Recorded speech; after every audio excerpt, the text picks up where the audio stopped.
Now, as of this afternoon, the 2023 Gauteng online admission system had received over 165,000 grade 1s and 8 applications. The system officially opened this morning, allowing parents to register their children for the upcoming academic year. For more on this, I'm joined by Matakanye Matakanya, General Secretary of the National Association of School Governing Bodies. A very good evening to you. Thank you for your time.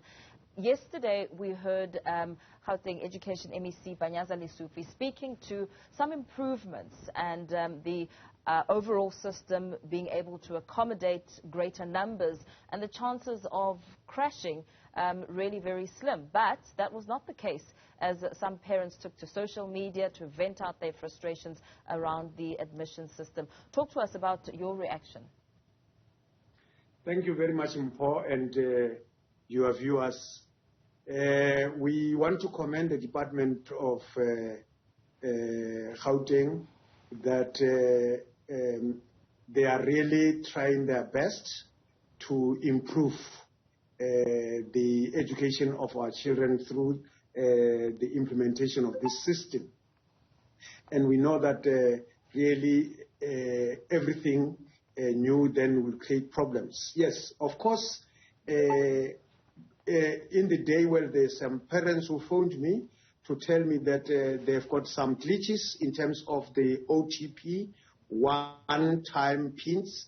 Then after 5 minutes, then the system locked them out. And then there were also those first registers. Then they were also having problems of creating passwords.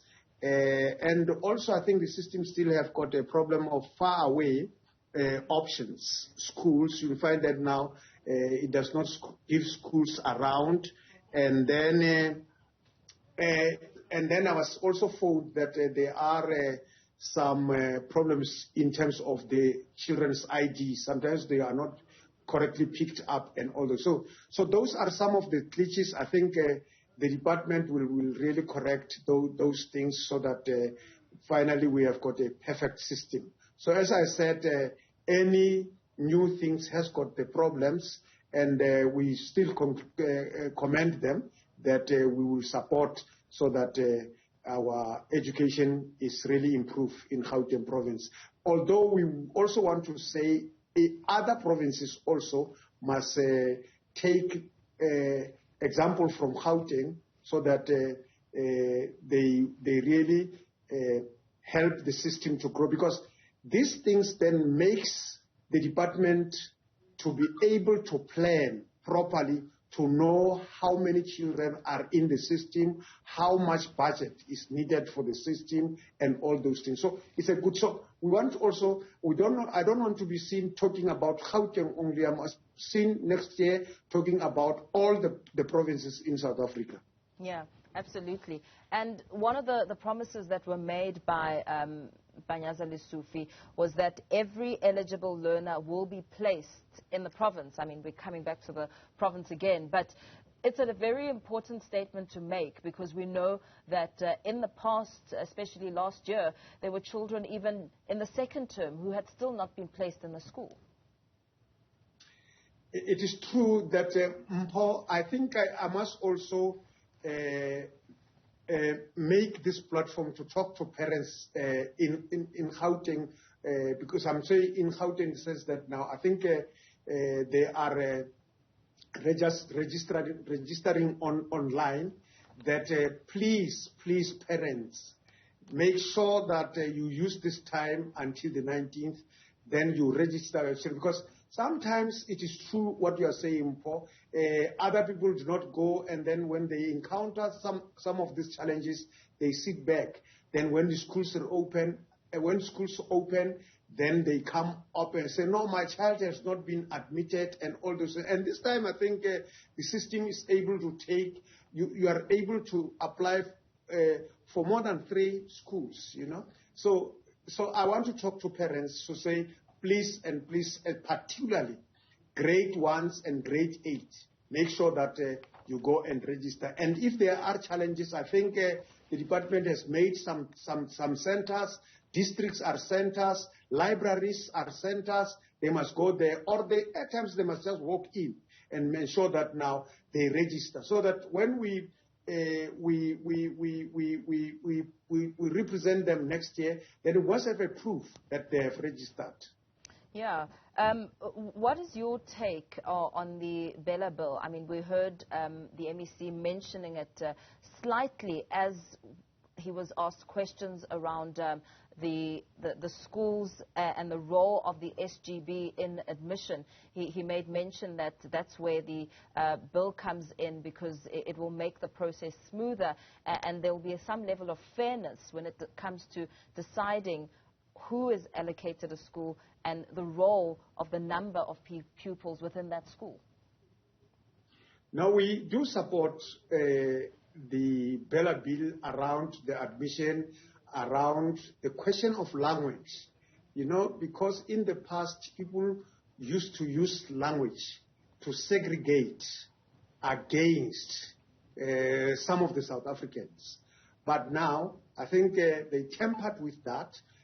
As much as, well, other people think that now when they temper with that, then they are taking the powers of the school. No, it is not true. Then we have to temper.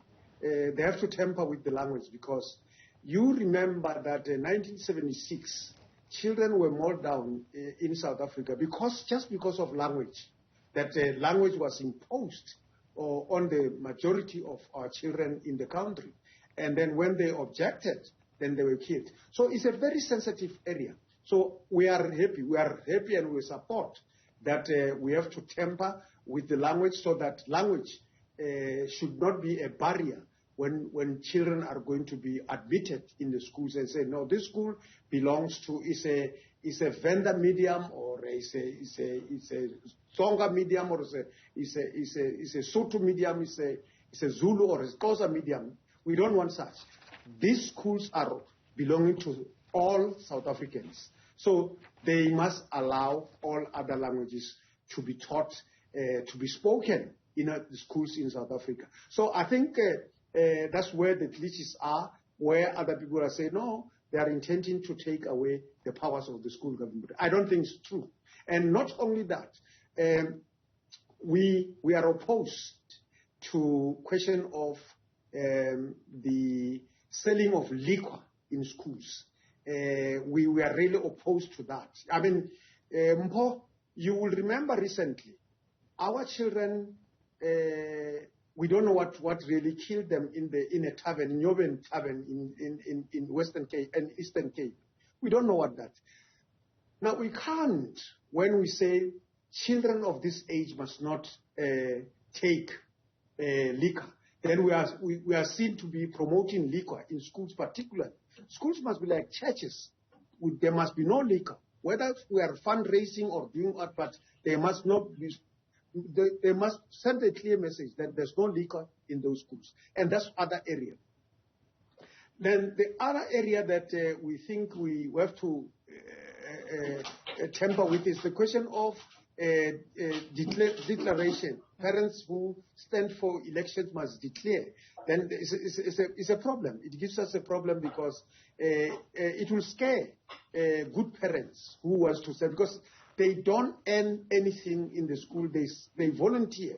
Now, just imagine when you volunteer, then you tell the world, and I don't know how again to tell the world that now I've got 20 billion in my bank, and I don't know how are people going to look at you, and then you are really attracting tourists. I don't know whether it will be privately done and all, but it is not. I think we are opposed to that as well. And secondly is that in the bill, then they are proposing that there will be a teacher who is now mandated by the principal to look at people in the school who are drinking. Then how far have you taken, you imbibed the liquor, or if not that, then the question of intoxicated. Then that teacher that must not allow intoxicated people to. So we are just saying, I mean, it's going to be a problem, because you must then give the teachers the tools of testing whether you are intoxicated, the tools, and that is going to create problems. It's just going to create problems in school. So I think we just have to leave it that way, that there must be no liquor in the school. And so there are a number of areas that we do not really agree with the Department of Education. Then we'll raise it with the Director General. We are meeting Director General on Monday to say these other areas we are really not agreeing with you. Very well. Thank you so much for weighing in on this discussion. The National Association of School Governing Bodies General Secretary, Matakanye Matakanya, giving us some insight, of course, some reaction as the grades 1 and 8 online admissions process got underway this morning.